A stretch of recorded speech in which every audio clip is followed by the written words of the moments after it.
Alright, I got a nice weekend planned. Got two big races coming up. Grayson Highlands 50 miler on Saturday, Pittsburgh Marathon on Sunday. We'll see if we can double up, see if we have any legs left or energy to do Pittsburgh on Sunday. But right now I'm heading down to Grayson Highlands State Park in Virginia. It's like a 6.5 hour drive. I got probably 4.5 to go. I've been looking forward to this for a while. It was a bucket list race for the last couple years. My schedule this year was school. Teacher went on vacation, so it freed up the weekend, so I figured what the hell, sign up for it. Use the PTO for Friday today so I can run it, knock this off the bucket list. From seeing the pictures and hearing about the race, the views are awesome. Like, there's tons of different views and scenery to see. Everybody seems like they had a bunch of fun when they run it, at least from the people I talked to and what I've seen online. One of the big draws is the wild horses in the state park. Hoping to see a couple of them. They're not full size, they're like little miniature horses, but either way I'd still like to be able to say I saw a wild horse in the wild. I don't really plan on petting them or feeding them or anything. I just want to be able to take a picture of one, say, hey, that's the one I saw. That'd be kind of cool. I think there's some steers and stuff with bells on as well. Some longhorns in the park. So it'll be interesting to see those as well. This is my first Rum Bum Tours race that I'm participating in. So kind of interested to see how the course flagging and markings and stuff like that are. From everything I heard, Sean does a pretty good job. I've met Sean a few times, nice guy. So I'm looking forward to supporting one of his races. I know the course itself is a very good mixture of technical, like single track, double track, you know, some access road. I know it starts off pretty hard from my understanding. Right off the bat, I guess, is like probably the worst technical part from what Sean was trying to explain to people. Like 500 feet up and down or down and up, whatever the case may be. Probably the hardest part. But he has it set up where you should be able to see a nice view of the sunrise in the morning. Since we start at like 5:30, you definitely need a headlamp to be able to see. And he says really have a bright one, over 350 looms. You'll be able to see this technical part and not trip. So it'll be interesting to see. I sort of have a time goal, but I really don't, and I'll explain that here. I know ultra sign up has me projected at like 8 hours and 4 minutes, which I could probably do. I'm not saying I can't, but I don't know if I really want to and burn out my legs for Sunday. I think I'm going to try to shoot for well, I'm shooting for under 10 hours for like the 50 miles, because that'll put me at like a 3:30 p.m. finish time range, and that's where I want to be able to get home after the race. So we'll see. But yeah, if I can do 8 hours and if I feel great and I do 8 hours, hot damn, you know. But if I feel like, you know, pulling back a little bit, maybe I don't have it and do 10, be happy with that as well. I just don't want to be out there for, you know, 12 plus hours and then have to drive home all shitty and try to, you know, get a couple hours of sleep and head down for Pittsburgh Marathon. So that's why I said my goal is 10 hours, but if I can do like 10 to 8 without burning up, I'm happy with that. I'm projected to be like top 5-ish. I could probably get top 3 from looking at it, other people's races. But I'm not really going for top 3 per se. If it falls in my lap, so be it. I just don't want to go out too fast and again blow up my legs. So if I have like 40-50 people jet out the gate and get ahead of me, I'm probably just going to hang back a little bit and then maybe later on pick off a few. But I'm not going to try to necessarily go for the win. It'd be nice to have it or finish top 3 and get a cool award, but it's not really my goal per se. I just want to go and enjoy the race a little bit, see the scenery, come home safe. But you never know, I might get in that mood. I know it's like 9,500 feet a gain is what they're saying. GPX file only has like 6,500. So I'm not sure where that extra 3,000 come in. But you don't know with like service wise if it's that accurate or not, like the GPX file. Of course, it depends on how you're calculating that as well.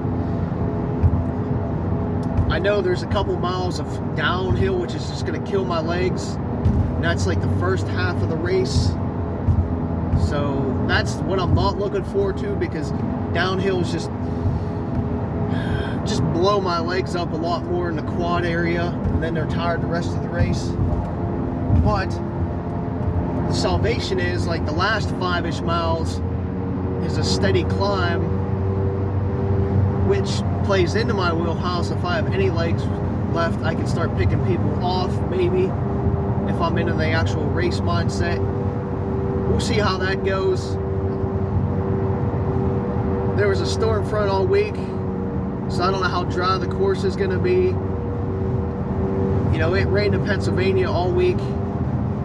Down here it rained a few days. It was actually supposed to rain all morning of the race, but the storm actually pushed through, which is awesome. But it didn't bring any of the warmer weather yet. I think it's supposed to hit like 60, maybe 10 or 11. But that time I'm already 5.5, hours into the race. Does that really help me? I'll probably have to throw a windbreaker on in the morning just to stay warm, because I think it's supposed to be like 44, real fill of 37. And if you're in the woods at all, where it hasn't hit light yet, or in some of the deep valleys, I imagine it might be even a little bit colder, like around a 32-degree range. I'm trying to avoid layering up and then have to lose time because I get too hot and I don't have a good place to, pack shit. And then I don't want to have to pack more clothes and options if I don't have to, because it just makes you more tired and weighs you down. So I'm trying to be as light as possible, but I guess we're going to have to see tonight what the weather forecast is actually going to be. Hopefully it's a little bit better, maybe like 50 degrees at the start, which would be really awesome. I would take that so I can stay cool all morning. Even if it jumps up to 65, 70 by like noon, I'll be happy with that, because my race would be over half over if I can stay cool early on. So we'll see how that goes. So the weather's going to be a big factor how the race plays out for me, because if it's cold, then I'm going to be unmotivated to run 50 miles. And I'll just, freeze up and muscles will be tight until we can actually get some of the warmer weather a couple miles in. And then, again, maybe then I'll just start hustling a little bit. Who knows? But again, as I was saying, the plan is 10 hours, hopefully less, because the race starts at 5:30. If I can finish in 10 hours, it gives me 3:30 in the afternoon. It gives me a 6.5-hour drive back home, which will put me at like a 10 p.m. range. ETA at the house. If I left directly, if I hit 10 hours and left directly after the race, but I'm going to say it'll put me at like 11:30 p.m. at home, which will still give me like a 4-hour sleep window to head to Pittsburgh Marathon in the morning. So I'm shooting for that. Hopefully I can run it a little bit less, save some energy, maybe like a 9 hours, so I can hang out for an hour at the finish line. Or maybe hit that 8 hours. Maybe I feel real good and hit 8 hours. I can hang around for an hour, just casually take my time home, because I know setting after a 50-mile race, my legs are going to get tight and sore. So I'm going to have to pull over a few times just to stretch. So we'll see. But the plan is to head home after Grayson Highlands and actually get sleep in my own bed and a shower in my own bed. I know some people offered some hotels in Pittsburgh. I might take them up on that depending on how the drive goes. But again, I don't know with my ETA, what time they're going to go to bed. I don't want to disturb them if I'm coming in 11:30, 12 o'clock, if they're in bed for the race. I don't want to keep them up. So there's that factor.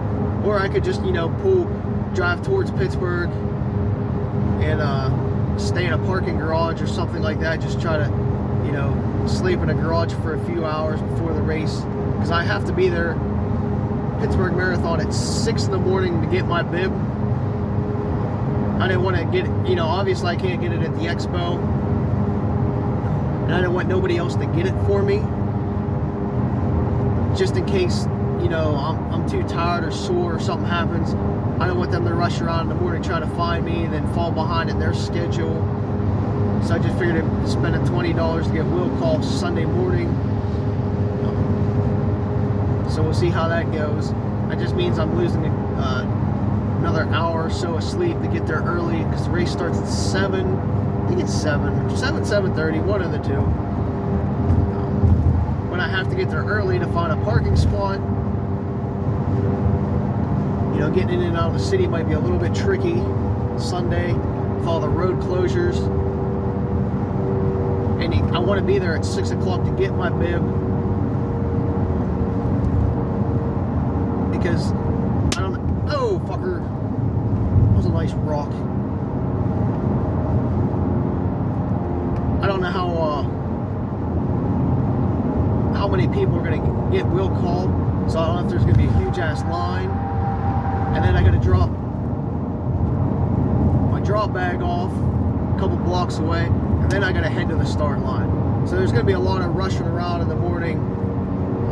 So I definitely have to make sure I get there early. So I might just crash in a parking garage and hope for the best. So we'll see. Pittsburgh, I'm not going for time. I'm going for fun. I plan on GoProing it. As long as it's not too hot and that GoPro gets overheated, I plan on filming the whole course just to have the view. So we'll see how that goes. I mean, it would still be nice to be able to drop a 3:30 marathon or less, or even BQ after running a 50 mile, but that's not my goal. I'm going to shoot for a 3:30. My typical Pittsburgh's like we'll say like a 3:05 when I'm not really trying. I ran a 2:53 and a 2:58 the couple years I tried, and then like a 3:05 or 3:10 the 2 years that I didn't really try. So I'm thinking like a 3:30. I don't even know what that would be. Maybe like an 8-minute mile. I'll figure it out real quick. So 8 times 8 is an hour 4. So 24 miles and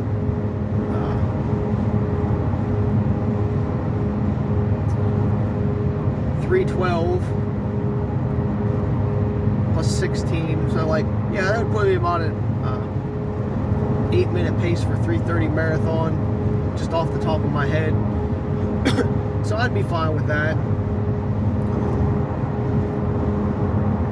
So we'll see how it goes.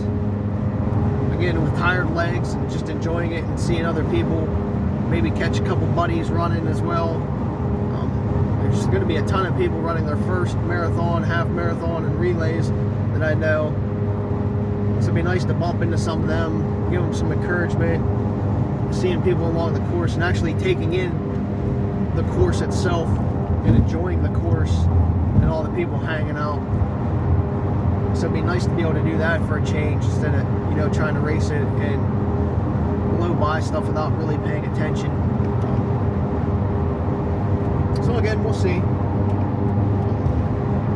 Should be a fun weekend if I could double up on Survive. Monday and Tuesday might suck as I recoup. But oh well.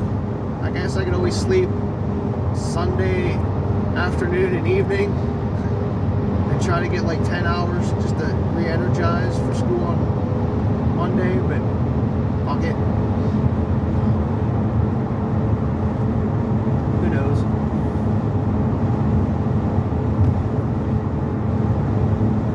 Other than that, I just hope I get there in time Sunday, where I can find some parking and get everything done in time, which is my concern. But I guess time will tell, and on to a good weekend.